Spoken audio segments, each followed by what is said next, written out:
নমস্কার বন্ধুরা, sister tasty kitchen আপনাদের সবাইকে স্বাগত জানাচ্ছি। আজকে টেস্টি কিচেনের একটা রেসিপি, সয়াবিন রেসিপি। তো সয়াবিনের স্টু। তো প্রথম থেকে শেষ পর্যন্ত দেখুন আমি সয়াবিনের স্টুটা কীভাবে বানাচ্ছি। প্রথমে কড়াইতে আমি সাদা তেল নিয়ে নিয়েছি।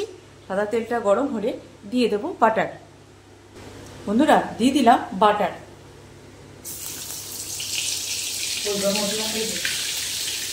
এইবারে দিয়ে দেবো গরম মশলা।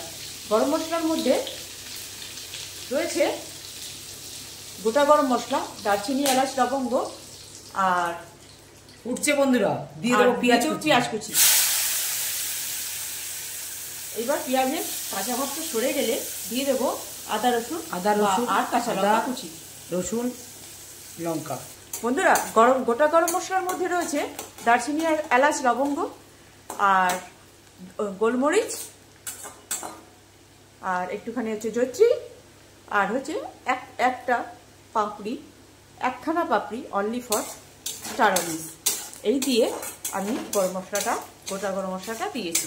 এইবারে পেঁয়াজের পিঙ্ক চলে এসছে। এইবারে দিয়ে দেবে আদা রসুন লঙ্কা কুচি। দিয়ে দাও মাইরি।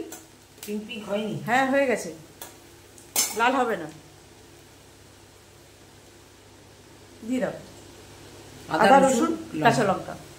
এইটা কাঁচা ভাবটা কষে নেবো যতক্ষণ না পর্যন্ত কাঁচা ভাবটা সরে যায়।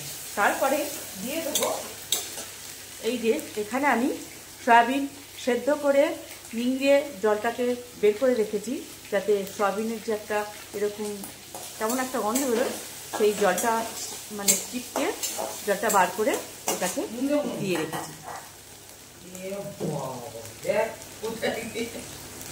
বন্ধুরা, এবার দিয়ে সয়াবিনটা দিয়ে কষে নেব।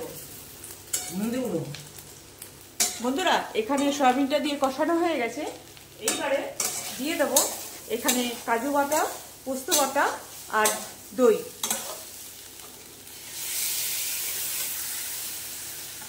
এখানে এক্সট্রা জল দেব না।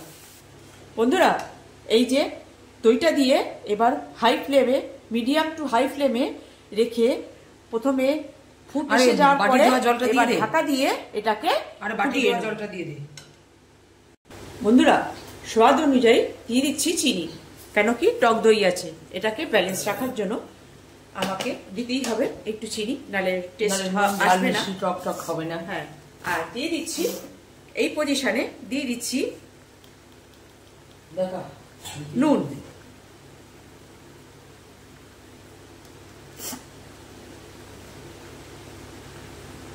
এবার মিলিয়ে দাও। নুন দিয়ে দিলাম। এইবার যেহেতু সয়াবিনটা আমার সেদ্ধ করাই আছে, সেহেতু আর ঢাকা দেওয়ার প্রয়োজন হবে না। তো এটা এবারে ফুটে এইভাবেই জলে ফুটিয়ে যখন দই থেকে তেল ছাড়বে তখন এটাকে আমি নামিয়ে দেব।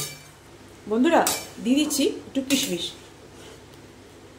আর এখানে আমার আলু বকরা দিলেও ভালো লাগতো, টেস্ট লাগে। আর অ্যাপ্রিকটটা দিলেও ভালো লাগে। তো অ্যাপ্রিকটটা এখন দিচ্ছি না, দিয়ে দিলাম কিশমিশ। বন্ধুরা, এখানে দিয়ে দিলাম ঢাকা।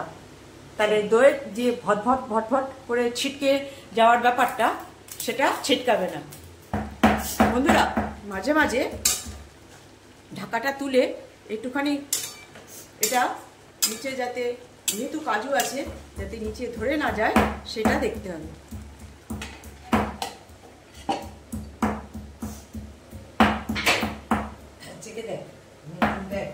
বন্ধুরা, যেই জল মানে এর যে জলটা যে একটু শুকিয়ে আসবে, তখন আমার প্রেশারটা একদম মানে মিডিয়াম টু লো ফ্লেমে রাখতে হবে, কেন কি আর নইলে পরে তলায় ধরে যাওয়ার একটা সম্ভাবনা থাকবে আর হাই ফ্লেমে থাকে।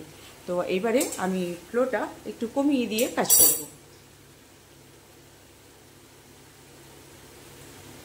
যাতে তলায় জিনিসটা ধরে না যায়।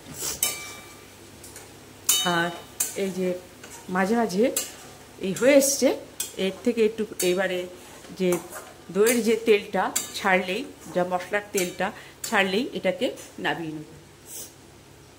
বন্ধুরা, এই যে আজকে সিস্টার টেস্টি কিচেনে ছিল সয়াবিন স্টু। তো বন্ধুরা এই যে দেখুন একটা সামান্য রেসিপি, ঘরের উপকরণ খেতে হয়েছে না, ঘরে কিছু নেই, তো ঘরে তো এইভাবে যদি তৈরি করে দেওয়া যায় তাহলে এই স্টুটা আপনি সাদা পোলাও, সাদা ভাত, বিরিয়ানি, সবটাতে রুটি, সাদা রুটি, নান রুটি, পরোটা, সমস্ত সব কিছুর সঙ্গে আপনি এই সয়াবিন স্টুটা খেতে পারবেন। তো কেমন লাগবে বন্ধুরা আজকে আমার এই সামান্য একটা রেসিপি সয়াবিন স্টু কেমন লাগছে? আর মানে খেতে তো সুন্দর হয়েছে।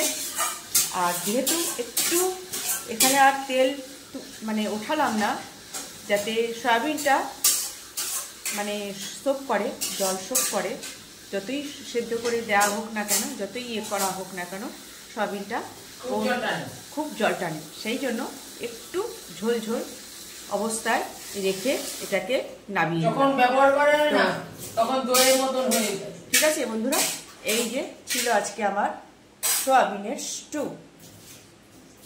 তা ভালো লাগলে একটা লাইক কমেন্টস দিয়ে দেবেন যে কেমন লাগছে আমার এই সামান্য রেসিপিগুলো, আর পারলে আমার এই সামান্য রেসিপি বানিয়ে খাবেন আর এনজয় করবেন।